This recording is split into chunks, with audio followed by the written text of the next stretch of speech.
La matinée était caractérisée par l'odeur d'écorce humide et le brouillard persistant, tandis que le soleil s'efforçait de se lever mais ne parvenait pas à convaincre les nuages de se disperser. Joran avait déjà proféré des malédictions envers le ciel 2 fois avant le petit déjeuner.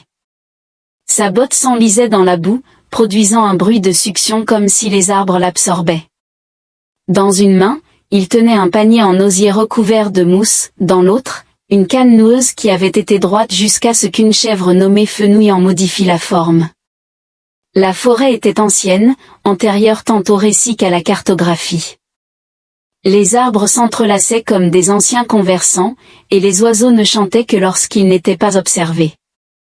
Joran n'aimait pas visiter cet endroit, non pas par peur, mais parce que les arbres semblaient avoir des opinions. C'était encore la saison des champignons, et la guérisseuse du village affirmait que si elle ne se procurait pas sa coiffe rouge rapidement, les intestins de quelqu'un se rebelleraient. Joran ne posait guère de questions, il le faisait rarement. C'était sa contribution au monde, une tranquillité précieuse et dépouillée.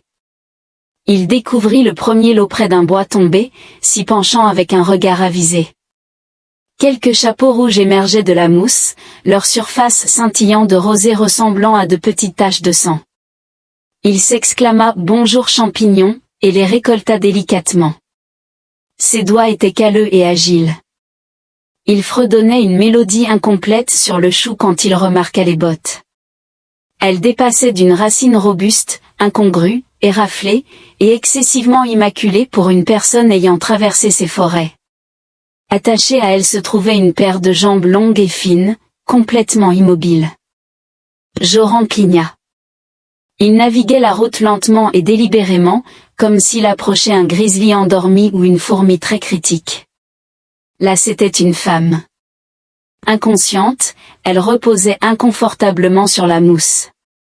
Ses cheveux étaient emmêlés avec des feuilles, et sa tenue, si l'on pouvait l'appeler ainsi, ressemblait à une armure formée de ténèbres. Des lignes faiblement lumineuses pulsaient le long des coutures, semblables à des circuits intégrés dans le tissu. Son visage était frappant, presque parfait, comme si un artiste qui avait observé l'humanité avait cherché à améliorer l'idéal. Cependant, ce furent les oreilles qui le stoppèrent. Allongé, effilé et fragile peu de temps après, il observa des objets lisses et attrayants qui tressautaient sous son regard. « Sorcière de la forêt » demanda-t-il à voix haute. « Ou victime de la mode ?» Elle ne répondit pas. Sa poitrine montait et descendait régulièrement et uniformément. Elle respirait, puis il observa le sang, non pas rouge mais argenté bleu, émanant d'une lacération près de son épaule. Cela scintillait à la lumière, semblable à de l'huile et à la lumière des étoiles. « Oh, délicieux !» murmura Joran. « Des paillettes qui saignent. Cela va endommager la mousse. » Il s'est agenouillé à côté d'elle et a marqué une pause. Ce n'était pas le genre de situation pour laquelle il avait été formé. Ce n'est pas qu'il ait reçu une formation approfondie, il cultivait des navets et se battait parfois avec des ratons laveurs pour le contrôle de son tas de compost. Cependant, il n'était pas enclin à l'abandonner à cet endroit. Pas avec la tombée de la nuit imminente et la forêt grouillante de créatures qui préfèrent leur proie silencieuse. D'accord, déclara-t-il, comme si quelqu'un avait demandé, laissons-nous vous extraire de cet environnement extraterrestre énigmatique et forestier. Il la souleva sur son épaule, en gémissant. Elle était étonnamment légère, mais l'armure émettait des bruits de craquement inquiétants. Quand ses doigts se sont contractés près de son visage, failli lui faire lâcher prise, il a décidé de l'interpréter comme une simple réaction, certainement pas comme un prélude à une étreinte fatale. Dans son cottage, caractérisé par des murs en pierre, un toit incliné et une cheminée qui siffle pendant son fonctionnement. Il la plaça sur son vieux lit de paille. Elle paraissait encore plus extraterrestre à la lueur vacillante du feu. Sa peau était froide au toucher, faiblement luminescente comme la lumière de la lune sous la surface. Il fronça les sourcils, puis la couvrit d'une couverture en laine et ajouta un autre morceau de bois au feu. Il s'assit brusquement sur le tabouret à côté d'elle et murmura « Tu ferais mieux de ne pas exploser, je viens de réparer ce toit la semaine dernière. Elle ne s'est pas énervée. Au lieu de cela, elle émit un gémissement étouffé et douloureux qui exprimait plus d'agacement que de douleur. Ses yeux s'ouvrirent brusquement. Organes oculaires non humains, des iris ressemblant à des novas jumelles, profonds et mutables, le genre Dieu qui semblait avoir été témoin de l'incinération de planètes entières, suivi d'un thé tranquille. Elle le regarda. Il la regarda en retour. Après un long silence, il remarqua: bienvenue dans le royaume de la conscience. Tu occupes mon lit, mais pas de manière inappropriée. Elle cligna des yeux une fois. Quand sa voix émergea, elle ressemblait à de la musique basse déformée par un haut-parleur défectueux. Quel système est-ce? Jordan se frotta la tête, déclarant: si c'est ce que vous voulez dire, mon foyer fonctionne principalement grâce à l'obstination et au bois de chauffage résiduel. Elle tenta de se lever et grimaça de douleur en se tenant le flanc. Il se leva et la poussa délicatement en arrière. Abstenez-vous de toute action héroïque. Vous avez une blessure à l'épaule et potentiellement une commotion cérébrale, et vous présentez également une luminescence. Devrais-je m'inquiéter de la radiation? Elle le regarda avec un regard qui n'était pas hostile, simplement profondément perplexe. Que fais-tu, idiot du coin? Il demanda joyeusement. Je m'appelle Joran. Je cultive des plantes et je fais des imitations d'oies pour m'amuser. Elle hésita, sa bouche s'ouvrant puis se fermant. Après une longue pause, elle déclara: appelez-moi Vra. Il hocha lentement la tête: d'accord. Vera Y a-t-il des limitations alimentaires ou des allergies dont je devrais être au courant, en particulier en ce qui concerne la gravité? Pas de réponse. Elle s'était endormie encore une fois. Joran expira profondément et se mit à inspecter le ragoût. Il remua le ragoût de manière contemplative puis remarqua: si je me réveille demain pour trouver mes chèvres parlant en langue, je vous tiendrai responsable. La brise murmurait à travers les arbres dehors. Dans le ciel nocturne, au-delà des nuages, des satellites scintillaient et tournaient. Une entité lointaine détecta la résurgence d'énergie sur une planète négligée, incitant la transmission de signaux. Les vaisseaux commencèrent leur rotation, mais dans le cottage, Joran goûta son ragoût, grimaça et ajouta du sel supplémentaire. Je parie que les extraterrestres n'ont pas à consommer cette nourriture, dit-il. Vra, à moitié consciente, répondit sans ouvrir les yeux. Vous pourriez trouver cela étonnant. Jor laissa tomber la cuillère, s'exclamant: fantastique, elle perçoit tout. C'est tout simplement splendide. Le matin suivant commença par une catastrophe liée à la volaille. Joran a franchi la porte d'entrée en tempête, tenant un œuf avec à la fois vénération et rage. Il exigea une explication, le tenant en l'air comme un trésor d'un ancien temple. Un individu a placé un cube. Un cube. Vera s'est positionné à la périphérie du lit de paille, soutenu par une pile de couverture et un oreiller légèrement déformé. Son épaule était bandée, et ses oreilles allongées tressautaient par intermittence, peut-être par inconfort ou agacement. Il était difficile de discerner quelle dame observait l'œuf avec une vigilance silencieuse identique. Elle pourrait fournir une étoile en déclin. Peut-être que vos volailles ont évolué, murmura Joran, manipulant l'œuf en forme de cube entre ses doigts. C'est la radiation, ou vous avez introduit une géométrie extraterrestre. Je n'ai pas apporté de géométrie, répondit-elle monotone, puis marqua une pause. Cependant, mon armure médicale peut générer un champ de perturbation spatiale mineure dans des environnements à faible technologie. Joran la regarda, déclarant: je feindrai l'ignorance de tout cela et l'attribuerai au coq, tout en posant délicatement l'œuf sur la table, comme s'il pouvait se transformer en calcul. Vera ne sourit pas, mais une lueur d'humour était évidente dans ses yeux. Elle se déplaça prudemment, évaluant la force de ses membres.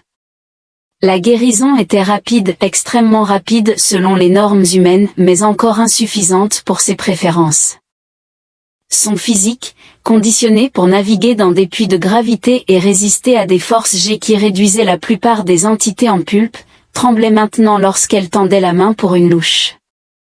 Joran, à son crédit, limitait ses remarques à moins qu'elles ne concernent le placement de meubles douloureux ou les chèvres à ragoût.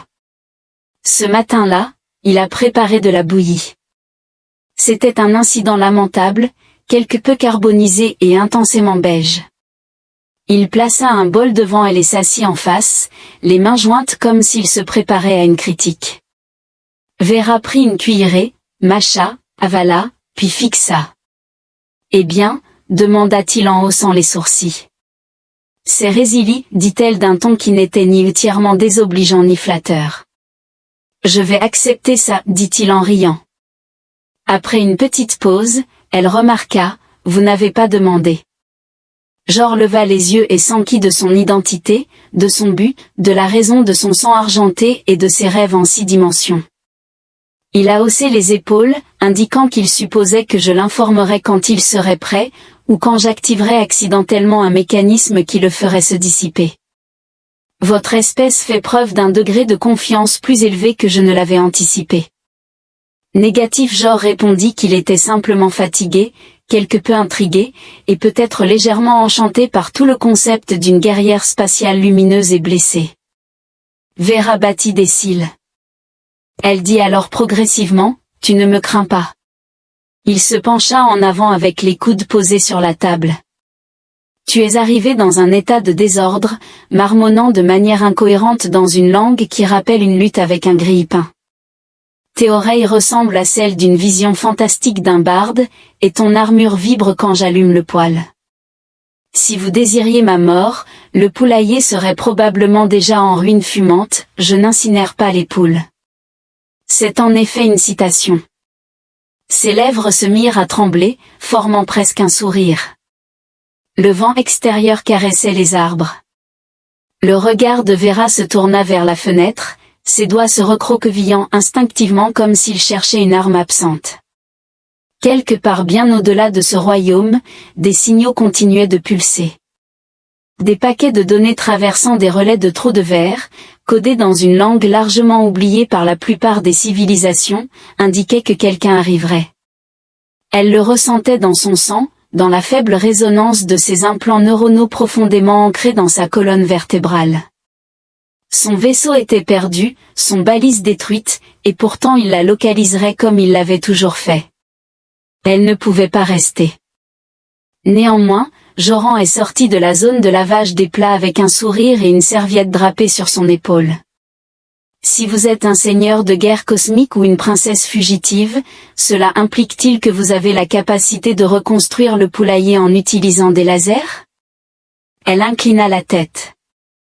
Vous supposez que je possède des lasers, je suppose que vous avez des lasers, car je ne suis qu'à une chèvre de déclencher une guerre civile contre la clôture nord. Vera fixa le plafond. Dans ma culture, la comédie est considérée comme une stratégie de défense secondaire, après les grenades à plasma. Joran irradia de la joie. Heureusement pour vous, je maîtrise le sarcasme et suis expert en réparation de clôture. Tu m'instruis sur l'évasion des rayons mortels. Je vais vous instruire sur la technique appropriée pour traire une chèvre en toute sécurité. L'échange semblait presque équitable. Elle laissa le silence s'installer avant de déclarer « J'étais membre d'une division connue sous le nom de Andarian Blades Special Reconnaissance et Infiltration Galactique Conflict Résolution. » Joran haussait un sourcil, s'enquérant « Résolution de conflit. » Utilisant des canons à rail la variété tranquille, elle regarda ses mains. Les cicatrices étaient anciennes mais profondes, j'ai échoué à une mission à cause d'une trahison. Mon escouade a péri, mais j'ai réussi à m'échapper avec le fragment quantique. Qu'est-ce qu'un fragment quantique? Quelque chose qui ne devrait pas être possédé. Elle a déclaré succinctement, excellent. Ne placez rien près des poules. Il montre un comportement étrange en présence d'objets bourdonnants. Vera a finalement laissé le sourire se manifester. C'était éphémère, délicat, mais sincère. Par la suite, cet après-midi-là, Joran l'a escortée dehors. Elle avançait lentement, s'appuyant toujours sur une canne de marche méticuleusement construite qu'il disait être fortuite. L'atmosphère était vivifiante, et le ciel affichait un mélange atténué de bleu et de gris. Les espèces aviaires s'engageaient dans des disputes vocales parmi les branches. La brise transportait l'arôme du bois humide et des racines tenaces. Ils se tenaient côte à côte, regardant une étendue de champs encore partiellement gelée en cette fin d'hiver. Au loin, une chèvre bêla de frustration. « Je ne comprends pas cet environnement, remarqua-t-elle doucement. Bien, moi non plus. Tu te fondras parfaitement. Elle lui jeta un coup d'œil oblique, en disant, tu es particulier, je reçois souvent cette remarque. Je ne suis pas certaine que vous compreniez le danger inhérent à cette situation. Je doute que tu comprennes la difficulté de creuser un fossé d'irrigation avec une pelle forgée à partir de regrets et de corrosion. Dans le silence entre leurs remarques, une compréhension timide émergea, non pas la paix, mais un fil délicat entrelacé d'humour, de flocons d'avoine et de la folie commune de l'existence. Les étoiles viendraient finalement pour elle. Actuellement, les poules caquetaient, le ragoût mijotait, et Joran souriait comme un individu complètement inconscient de son prédicament. Pendant ce temps, Vira, la femme la plus périlleuse de la galaxie, s'accorda un bref moment de répit. Par la suite, il a plu sans relâche pendant 2 jours consécutifs. Pas une douce et romantique bruine, mais un déluge tonitruant et horizontal qui a même poussé les grenouilles à envisager d'acquérir des bateaux. Joran se plaignait fréquemment de fuites qui semblaient contredire les lois de la physique, avec de l'eau s'écoulant inexplicablement vers le haut dans des barils scellés et une flaque perplexe qui apparaissait sous son oreiller à 2 reprises. Il commençait à soupçonner que la maison avait acquis un sens de l'humour. Inversement, Vera était indifférente à la pluie. Elle était assise près du foyer, enveloppée dans une cape en lambeaux, son armure rangée dans une caisse sous le lit. Elle observait les flammes comme si elles transmettaient un secret audible uniquement pour elle, ses paupières à moitié closes et ses oreilles tressaillant subtilement à chaque coup de tonnerre. Joran lui présenta son thé, sa 4e tentative de créer une infusion qui ne ressemblait pas à de la mousse bouillie, et le posa à côté d'elle avec la formalité d'un chevalier offrant un calice royal. Il proclama avec fierté. Cueillette dans la région locale, cela peut soit te guérir, soit te nuire, une chance sur 2. Elle prit une gorgée, hésita, et remarqua, on dirait de l'écorce. Bon. Cela indique que cela fonctionne. Bien qu'elle ne sourit pas, le coin de sa bouche se courba momentanément vers le haut, ce que Jor considéra comme une victoire. Ce crépuscule, alors que le vent se calmait et que le bruit de l'eau qui goutte remplaçait l'orchestre tonitruant, elle demanda, « Pourquoi restes-tu ici ?» Il leva les yeux de la casserole cabossée qu'il tentait de nettoyer avec un morceau de charbon et une détermination à toute épreuve. « Vous parlez du village dans ce monde paisible ?» Négligé. Le Joran élémentaire était allongé avec les mains posées sur les hanches. Certaines personnes pourraient appeler cela de la tranquillité ou peut-être de l'obstination. De plus, ma chèvre est présente. Elle mord les étrangers, elle me manquerait. Le front de Vera était plissé. Je suis en effet intrigué par la galaxie au sens large, néanmoins, j'aime que mes enquêtes restent hypothétiques, comme se demander si les étoiles ont une odeur ou si un humain peut réellement éclater à cause d'une consommation excessive de fromage, et des questions similaires. Vera exprima une légère incrédulité en secouant la tête. Vous êtes un Licani Humani avant Kuntered, je vais interpréter cela comme un compliment. Cependant, pour clarifier, les humains que vous avez rencontrés vous ont-ils également présenté un ragoût de champignons accompagné de sous-entendus sinistres? Ils ont généralement tenté de me tirer dessus. J'ai déjà une longueur d'avance, remarqua-t-il avec un sourire. Ensuite, pendant que Joran luttait avec un volet endommagé, Vera quitta les lieux. La pluie cessa, laissant la terre brillante de reflets, tandis que les arbres se penchaient sur les flaques comme s'ils regardaient dans une dimension alternative.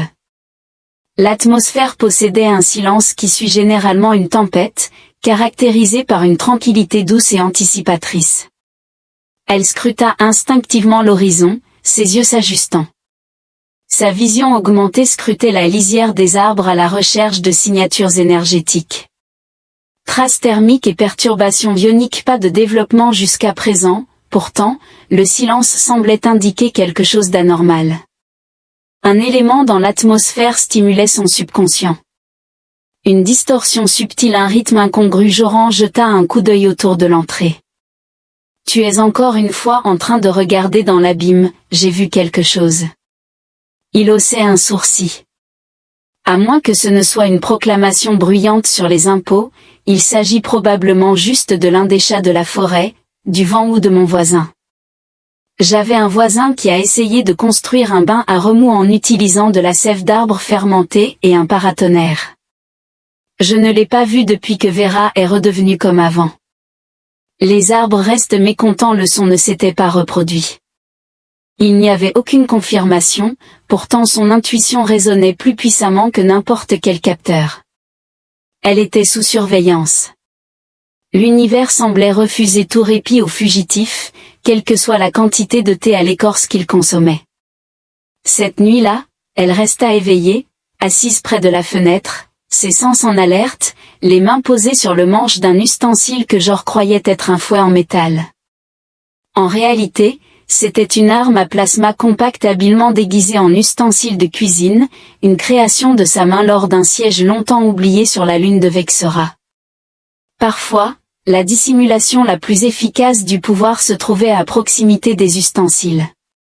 Joran ronflait comme une étoile en train de s'effondrer, tranquille et inconscient. Cependant, les étoiles n'étaient pas immobiles. Un vaisseau noir et élégant planait silencieusement en orbite, bien au-delà de la portée des satellites rudimentaires. Le hall manquait d'emblème et d'éclairage. Il a été construit dans le but unique de chasser. À l'intérieur, une entité était assise dans un fauteuil de commandement, observant une carte lumineuse qui pulsait de signaux de vie subtils. Un point clignotant réapparut. Nous l'avons localisé, murmura le chasseur, sa voix ressemblant à du métal gratté par de la rouille. Commencez la descente, revenant au sol, inconscient de l'ombre serpentant à travers les nuages au-dessus. Joran se leva le matin pour voir que sa marmite avait disparu. Il a qualifié Vera de somnolente.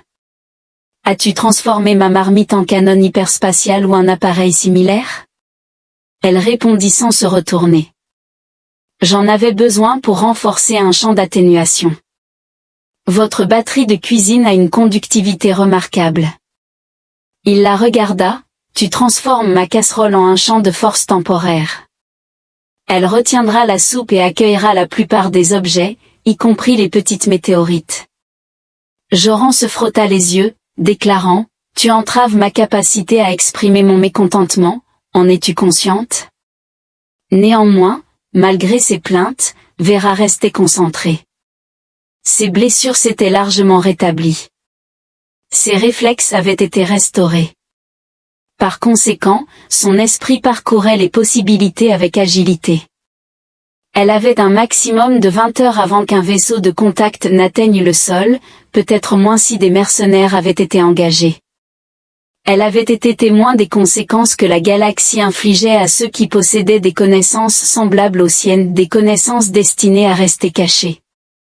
Pendant ce temps, Joran restait complètement inconscient, profondément hors de son élément. Néanmoins, il lui avait offert refuge sans hésitation, l'avait nourri et écouté attentivement, lui attribuant affectueusement des surnoms particuliers tels que ninja de la forêt et porc-épic de l'espace, selon son humeur. Elle poussa un soupir. Le cosmos possédait un sens de l'ironie impitoyable. En sortant plus tard, Jor lui présenta un petit bol de fruits et de noix, accompagné de son sourire caractéristique en coin. Je pensais que tu apprécierais une collation dépourvue d'anxiété existentielle. Elle l'a accepté. Merci. De rien. Vera, une guerrière de la soupe, je regrette de t'avoir divulgué la moindre information. Tu ressentiras un plus grand remords lorsque je te confectionnerai un pull arborant ce titre. Alors que le soleil émergeait des nuages dissipants, ils se tenaient côte à côte, un villageois avec de la terre sur les mains et un guerrier portant des secrets capables de défaire des univers. Aucun d'eux n'observait le subtil éclat dans le ciel. Cela n'est pas encore arrivé, mais c'est imminent. Joran n'était pas un homme habitué à se réveiller avec un pistolet à plasma pointé sur son nez. À sa décharge, il y avait peu de ressources disponibles concernant les actions appropriées dans un tel cas. Ses instincts, bien que rudimentaires, indiquaient une réponse oscillant entre feindre la mort et présenter un repas. Au lieu de cela, il se contenta de cligner des yeux devant la silhouette inhabituelle, vêtue d'un casque et d'une armure, atteignant les limites du plafond, et prononça la première pensée qui lui vint à l'esprit. Si vous êtes présent pour collecter des impôts, je dois vous avertir que ma chèvre montre un comportement mordant. Le chasseur de primes inclina la tête, visiblement perplexe non pas par la référence à une chèvre mais par le calme de Joran ou peut-être par ses cheveux ébouriffés, qui défiaient la gravité dans 3 directions. Vera se matérialisa une seconde plus tard, pieds nus et silencieuse, glissant entre eux avec une telle rapidité que Joran doutait qu'elle touche le sol. « Lâche-le » ordonna-t-elle à l'intrus, sa voix plus glaciale que la brise après la récolte. Le chasseur de primes hésita, amenant Joran à comprendre l'ampleur des malheurs de sa matinée. La posture de Vera avait changé, ses épaules étaient droites, sa colonne vertébrale était rigide, et une main était placée derrière son dos. Ses belles oreilles allongées et légèrement recourbées étaient orientées de manière à indiquer que quelqu'un allait bientôt regretter ses choix. Le fusil à plasma descendit d'1 pouce, permettant à Vera de manœuvrer. Dans un mouvement rapide, elle saisit le canon, le tourna, et leva la crosse du fusil sous le casque du chasseur. Un bruit mécanique résonna dans tout le cottage. L'envahisseur s'effondra sur le sol, gémissant. Joran dit, « Waouh! Rappelle-moi de ne jamais emprunter ton thé sans permission. » Vera resta silencieuse alors qu'elle s'agenouillait à côté du chasseur de primes incapacité, enlevait le casque et scrutait le visage en dessous. Non humain, peau synthétique, dépourvue de pupilles, une fente étroite pour une bouche, mercenaire plutôt que militaire. Elle reconnut le type utilisé par ceux qui pouvaient se le permettre et étaient désireux de poursuivre. Excavé à travers des tempêtes obscures et des isolements planétaires, est-il arrivé sans accompagnement, demanda Joran, les éclaireurs de numéro ne s'engagent jamais dans de telles activités. Vera se leva et observa le ciel à travers la fenêtre. Ils évalueront d'abord le périmètre. Cherchez des signes de vie. Effectue une analyse pour moi. Vont-ils être incapables de te localiser si je continue à bouger? Il ferma et ouvrit rapidement les yeux. Tu pars? Demanda-t-elle, rompant le silence oppressant. Je ne peux pas rester ici. Bien que sa voix fût posée, il y avait une qualité sous-jacente. Peut-être du regret ou de la déception dirigée sans équivoque vers l'univers. Cependant, ils arriveront ici de toute façon, a déclaré Jordan délibérément. S'ils te poursuivent et t'ont suivi jusqu'ici, ils supposeront que je suis complice. Le regard de Ver se tourna vers son expression incisive et insondable. Je n'avais pas l'intention de t'impliquer, dit-il en se frottant la nuque. Pourtant, vous l'avez fait, et maintenant je suis embrouillé. Vous feriez bien de rester assez longtemps pour expliquer pourquoi un individu est entré de force dans mes locaux comme s'il me devait quelque chose. Vera hésita. Le vent faisait bruisser les feuilles dehors. Au loin, un bourdonnement mécanique résonnait. Je n'étais pas simplement une soldate, déclara-t-elle enfin, j'étais membre de la couronne d'obsidienne. Joran fronça les sourcils. Cela ressemble à un consortium de pâtisseries maléfiques. C'était une directive secrète qu'elle ignorait obstinément. Nous nous entraînions au-delà des limites corporelles, augmentant les réflexes grâce à des améliorations cérébrales. Nos esprits étaient interconnectés par un réseau tacite. Nous possédions chacun des connaissances tirées de siècles de méthodes de combat historiques et de technologies obscurcies par le temps. Vous êtes actuellement dans ma hutte à manger du ragoût et à perplexifier ma chèvre. Ils nous ont poursuivis sans relâche, dit-elle doucement. Un par un, je suis la dernière. Jirène fit une pause momentanée pour digérer cela. Par la suite, j'ai toujours soupçonné que j'étais l'individu le plus ennuyeux de la galaxie, cela confirme cette croyance. Vera lui lança un regard oblique. Tu n'es pas ennuyeux, je cultive simplement des pommes de terre et cède les disputes aux petits rongeurs. Tu es tranquille. Elle grimaça subtilement, comme si le terme lui était étranger. Vous ne me considérez pas comme un outil d'agression. Je n'étais pas au courant que tu en étais un. Elle réussit à esquisser un léger sourire, mais à peine perceptible. Le reste de la journée s'est écoulé en préparations intermittentes. Vera a démonté l'équipement du chasseur de primes, transformant son appareil de communication en brouilleur à courte portée et réutilisant son casque en une grille de capteurs improvisés. Elle a de nouveau utilisé les casseroles de Jor pour améliorer un champ de déviation entourant le périmètre, tandis que Jor contribuait principalement en donnant des conseils non sollicités. Es-tu certain que le fil est bien placé? La dernière fois que j'ai tenté une tâche de câblage similaire, le poêle a explosé. C'était quand tu as essayé de faire du café en utilisant un cristal de foudre? Pour ma défense, l'étiquette indiquait bien que c'était vivifiant. Alors que la nuit tombait, les capteurs émettaient un bourdonnement subtil, calibré sur des fréquences au-delà de l'imagination de tout être terrestre.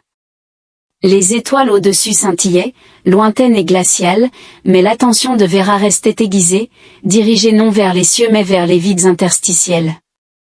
Ils arriveront à l'aube, déclara-t-elle. Souhaitez-vous que je parte? Non. Joran la regarda avec étonnement, cet imprévu est plutôt agréable. Vous serez plus en sécurité ici, encore une fois, ce n'est pas la nature du risque. Vera resta silencieuse mais lui présenta un objet. Un petit disque lustré comparable à une pièce de monnaie. Que demanda-t-il? Un somme mnémotechnique. Si je tombe et que je l'écrase, cela déclenchera une cascade de données et anéantira ma mémoire. Joran fixa le disque avant de diriger son attention vers elle. Sans vouloir vous offenser, je préfère ne pas porter votre mécanisme d'autodestruction. Ce n'est pas destiné à vous, c'est pour le cosmos. Excellent. Pas de pression. Il se positionna à côté d'elle alors que la nuit enveloppait les collines. La forêt résonnait des sons de minuit, doux bruissements, appels lointains, et la toux sporadique d'une chèvre au timing douteux. Vera resta immobile, les yeux fermés, pas endormie mais intensément concentrée. En as-tu jamais envie? Demanda Joran, et elle ouvrit un œil, répondant, envie de quoi? De tout, le conflit, les corps célestes, la hiérarchie. Elle contempla, je désire la clarté et un sentiment de but. Joran exprima sa nostalgie pour la soupe qui n'est pas accompagnée de grenades plasma.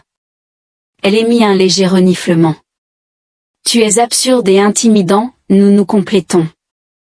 Alors que la lumière du jour émergeait à l'horizon, elle les découvrit tous deux vigilants, silencieux et préparés. Au-dessus d'eux, quelque chose de plus sinistre que les nuages commença à descendre. Joran n'avait jamais envisagé que sa charmante colline pourrait un jour servir de lieu à une confrontation interplanétaire. Cependant, il n'avait jamais imaginé accueillir un guerrier extraterrestre avec des oreilles allongées et une affinité pour le thé. Il acquérait des connaissances sur la vie. Tendait à s'intensifier rapidement lorsque des armes à plasma étaient impliquées. Le ciel du matin au-dessus du chalet changea de manière anormale. Les nuages se dispersaient non pas par la brise mais par un effort. Un bourdonnement mécanique atténué résonnait dans l'atmosphère, ce n'était pas du tonnerre, mais cela grondait comme. Vera se tenait au bord de la clairière, son regard fixé sur la forme descendante, un vaisseau élégant, noir comme le vide, dont la surface scintillait de lumière réfractée. Ça, remarqua Joran depuis sa position accroupie derrière un baril de navet mariné, ce n'est pas un oiseau. C'est un drone de chasse de classe Talit, répondit Vera, son ton impassible, effectuant des scans sans pilote pour détecter des signatures thermiques et des anomalies moléculaires. S'il échoue à me localiser, il incinérera le terrain pour s'assurer que Joran cligne des yeux. Remarquablement efficace mais impoli. Vera s'abstint de sourire. Son regard resta inébranlable. Elle activa un petit gadget fixé à son poignet, faisant apparaître une interface transparente, avec des lettres inconnues défilant trop rapidement pour que Joran puisse les comprendre. J'ai établi un signal leurre dans la forêt, déclara-t-elle. Il émettra une fausse piste de phéromones de chaleur et imitera même les schémas respiratoires. Je n'étais pas au courant que vous aviez enregistré mes schémas respiratoires. Je ne l'ai pas fait, elle a déclaré calmement que j'utilisais les chèvres. Un silence prolongé s'ensuivit. Par la suite, Joran émit un gémissement. Tu as amené le drone à croire que je suis le meilleur de tous les temps, pourtant, le véritable meilleur de tous les temps, c'est toi. Il cacha son visage dans ses mains. Ce sera magnifique sur ma pierre tombale. Le drone volait bas, projetant une lumière scintillante sur les cimes des arbres alors qu'il s'approchait du leur. Le champ de déviation entourant le cottage perturbait suffisamment ses scans. Après plusieurs minutes de recherche sans interaction directe, il s'est dévié et a disparu au-delà de la crête. Vera marqua une pause pendant plusieurs respirations prolongées avant de relâcher ses défenses. C'était simplement l'éclaireur, déclara-t-elle. Les autres arriveront bientôt. Oh, magnifique. Joran murmura, augmentation du bruit de pas dois-je préparer la table? Elle le regarda, le sérieux flamboyant dans son regard. Ils ne vont pas discuter, ils tireront d'abord et ensuite désintégreront les restes. C'est impoli. Ils ne sont pas là pour faire preuve de courtoisie. Elle le dépassa et entra dans le cottage, saisissant l'équipement sommaire qu'elle avait récupéré, une plaque d'armure, un couteau à répulsion et un fusil pliable aérodynamique avec un canon qui scintillait faiblement en infrarouge. Jiren l'observait alors qu'elle exécutait chaque mouvement avec fluidité et précision, comme un ballet perfectionné au fil des années. A-t-il une possibilité, demanda-t-il, que vous surestimiez le péril et sous-estimiez mes capacités? Elle haussait un sourcil. Ils sont extrêmement résilients, affirma-t-il. Mûris à la perfection.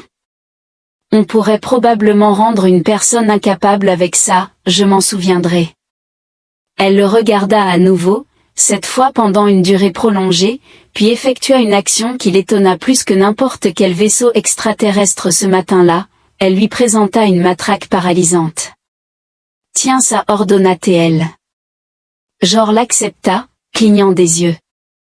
Pourquoi ai-je l'impression que cela marque le début d'une décision regrettable? À cause de sa nature inhérente. Avant qu'il ne puisse contester, une alarme retentit de son poignet. Le son était aigu et pressant. Un plus grand navire s'approchait. Il pouvait maintenant le percevoir même avant qu'il n'émerge des collines. Le bourdonnement s'était intensifié en un rugissement. Il est sorti à l'extérieur alors que le transport devenait visible. Il ne ressemblait en rien au drone de reconnaissance. Cette entité était fortifiée, caractérisée par des traits angulaires et équipée de pods d'armement et de sources d'énergie.